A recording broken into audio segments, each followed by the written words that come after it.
안녕하십니까. 36부산병원자입니다. 오늘 귀한 히즈핸드 의료 선교사를 위한 건면의 말씀을 준비하도록 해서 감사합니다. 오늘 말씀은 가장 귀한 산명 그리고 우리의 소명이라는 말씀으로 드리고 싶습니다. 출애굽하는 이스라엘 백성을 위하여 하나님은 백성들에게 지금의 모습을 이렇게 말씀하십니다. 나는 너를 치료하는 여호와다 라는 말씀이십니다. 이 말씀을 하신 이유는 이 말씀과 약속이 지금 출애굽 노적에 있는 하나님의 백성들에게 가장 큰 위로와 힘이 되는 말이기 때문입니다.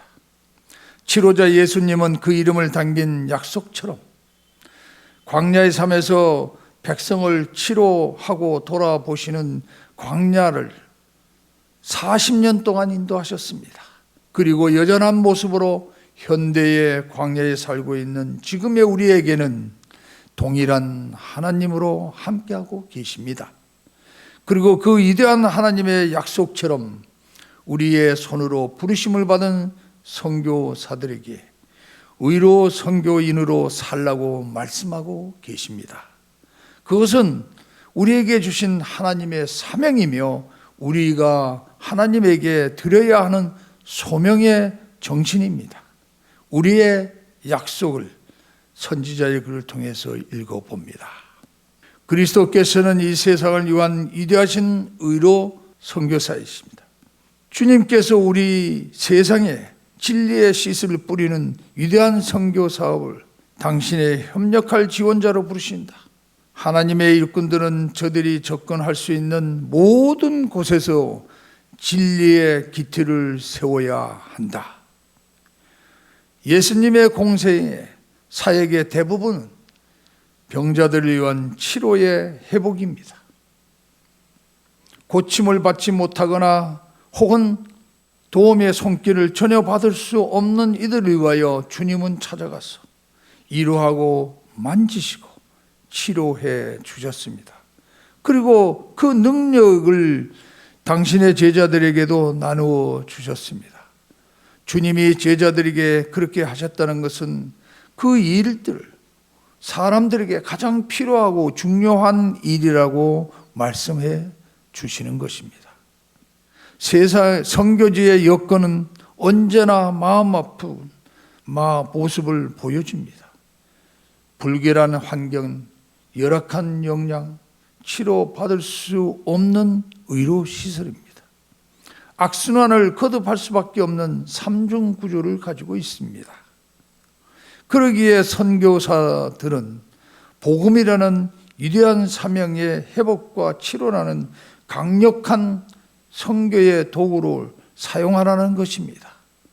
하나님의 사역이 그것을 보여주고 있습니다. 예수님께서 우리들을 당하는 모든 고통과 슬픔에 대해서 잘 알고 계십니다. 이런 계신다는 사실은 얼마나 놀라운 생각입니까? 우리가 당하는 모든 고통을 주님께서 당하셨습니다. 예수님께서 우리의 연약함에 대한 기분을 친히 느낄 수 있다. 그분은 위대한 의로 선교사이시다. 예수님이 인생을 쓰시는 이유는 인간의 고통을 스스로 받아들이시고 이해하기 위함이었습니다. 그렇게 해야 가장 절박하게 애치는 인간의 요구를 알고 해결해 줄 수 있기 때문입니다. 고통은 인간을 연약하게 합니다. 하지만 질병으로 인한 고통이 임했을 때 사람은 가장 절박한 마음으로 치료자 예수님을 찾게 됩니다.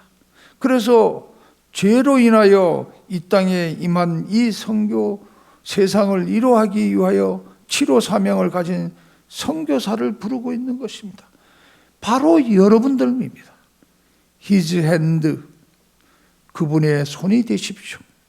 His hand라고 불리는 여러분은 가장 고귀한 사명을 지닌 분들입니다. 그분의 손이 되는 것입니다. 그분이 만지시는 모든 것은 회복되고 치료되고 살아났습니다. 그런 사명을 여러분께서 여러분에게도 주셨고 그 사명을 이름으로 붙인 것이 희생전입니다. 불란서 어느 마을에 예수님 대리석의 조각상이 있었습니다. 세계대전이 한창 하던 어떤 날 폭탄이 그 마을에 가까이 떨어져 그 조각상이 그만 산산조각이 말았습니다. 전쟁이 끝나고 적군이 물러가 마을 사람들은 그 아끼던 조각상을 찾아서 다시 세우기로 했습니다. 그 조각상은 미켈란젤로나 베르나리의 작품은 아니었지만 그 마을 사람들이 삶의 일부였고 무척 아끼는 것이었습니다. 다시 붙여 상처투성이던 예수님의 몸체를 여전히 아름답습니다. 그런데 한 가지 문제가 생겼습니다. 조각상의 양손을 발견할 수가 없었습니다. 누군가 이렇게 말했습니다. 손이 없는 그리스도는 더 이상 그리스도인이라고 할 수 없다. 상처투성인 손이라도 있어야지 손이 없이는 어떻게 주님이라고 하겠냐. 새로 조각상을 세우는 수밖에 없다. 그런데 이때 왔던 사람이 그 말과는 다른 한 가지 제안을 하는데 그 제안이 기꺼이 받아들여졌습니다. 그 제안은 조각상 받침대에 글을 쓰는 것이었습니다. 그 글은 나에겐 손이 없지만 당신에겐 손이 있도다 하는 말이었습니다. 바로 그 손 없는 조각상이었지만 그 한 문장은 엄청난 감동으로 다가왔습니다. 그리고 수년 후에 조각상 받침대에 다음과 같이 짧은 시가 덮여져 있었습니다. 내겐 손이 없으나 오늘 내일을 향할 너희의 손이 있도다. 내게 발이 없으나 사람들은 옳은 길로 인도할 너희의 발이 있도다. 내게 입이 없으나 사람들은 내게 어떻게 죽었는지 말해줄 너희의 입이 있도다. 사명은 그런 것입니다. 우리가 주님의 손이 되는 것입니다. 흉내만 내는 것이 아닙니다.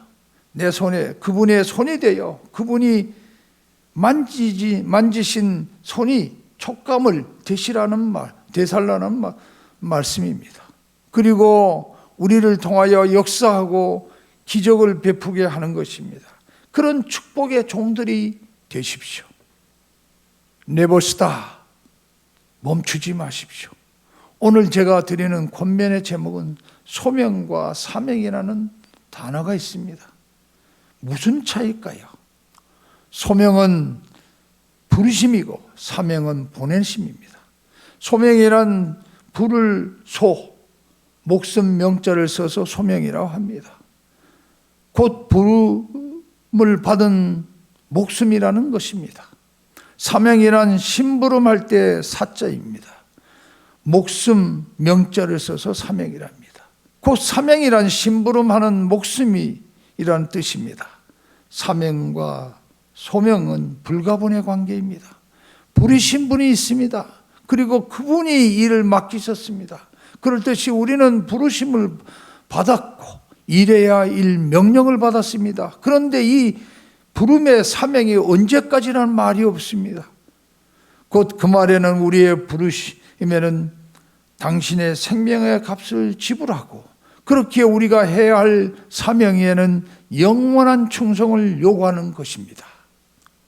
여러분은 알고 계십니까? 사명이란 지금은 고용주인 하나님과 사이에 영원한 시간을 계약직으로 정하고 있다는 사실입니다. 그래서 선교사는 영원히 고약된 거룩한 직업의 전사들인 것입니다. 그래서 바울은 이시한 모든 선교사들은 육신의 죽음을 두려워하지 않았던 것은 영원한 시간에 그를 위하여 준비하고 있기 때문에 일시적인 죽음 앞에 물러서지 않았던 것입니다. 어떻게 살아야 할까요? 마지막 영감의 기별은 분명히 우리에게 말해주고 있습니다. 우리는 선교 사업의 목적이 죄로 병든 사람에게 세상 죄를 지고 가는 칼바리의 사람을 가리켜 주는 것이라는 사실을 언제나 기억해야 합니다. 예수님을 바라보고 그들이 그분의 형상으로 변화될 것이다. 그리고 병들고 고통 중에 사람에게 예수님을 바라보고 살라고 권면하고 있습니다. 사역자들은 육신의 영혼의 질병으로 낙심 중에 있는 우리에게 위대한 의사 그리스도를 언제나 제시해야 됩니다. 그렇게 육체적 질병과 영적 질병을 아울러 치료해 줄 분을 가르쳐 주라. 그들에게 그들의 연약함을 느끼시고 동정하는 분을 이야기해 주라. 그들에게 당신의 생명을 주시고 당신의 그분에게 영생을 주게 하신 분의 보호 아래 그들을 자신을 맡기도 하고 권면하십니다. 그분의 사랑에 대하여 이야기하고 그분의 구원의 능력을 관하여 말하라. 해야 할 일이 너무도 많습니다. 또한 그런 사명을 말할 수 없는 영광이자 기쁨이 됩니다. 힘들더라도 포기하지 마십시오. 하나님은 여러분을 위하여 가장 아름다운 계획을 이미 가지고 계신다는 것 때문입니다. 그래서 하나님은 성경에서 이렇게 말합니다. Never stop praying. 기도하는 걸 끝이지 마십시오. 저는 강원도 동해에 자란 촌 사람입니다. 남들이 얘기하는 촌놈이 바로 접니다. 지금도 감자가 제일 좋은 강원도 시골 사람입니다. 우여곡절 인생에 많은 경험들이 있지만 저의 꿈은 서울위생병원에서 시작되었습니다. 그리고 그곳에서 성장하고 자라면서 결심한 것은 위생병원에서 하나님 사업을 위해 일꾼이 되겠다는 것이었습니다. 하지만 꿈을 방해하는 많은 일들은 있습니다. 가난이라는 벽 앞에서 울면서 시골로 돌아가야 했던 적도 있습니다. 하지만 하나님은 나를 사용하기 위하여 나에게 길을 열어 주었습니다. 아무것도 없는 제가 의과대학을 공부하고 미국에서 다시 공부하고 의사가 되게 하신 것은 나에게 부와 영생을 주기 위한 목적이 아니라 나를 사용하기 위한 하나님의 뜻이었습니다. 저의 나이는 이제 70이 넘어서 가고 있습니다. 하지만 하나님은 여전히 저를 놓치지 않고 사용하고 계십니다. 어느 시인의 시기처럼 내 심장에 더운 피가 식을 때까지 하나님은 나를 사용하실 것입니다. 나는 내 삶을 그렇게 하나님이 위하여 드릴 것입니다.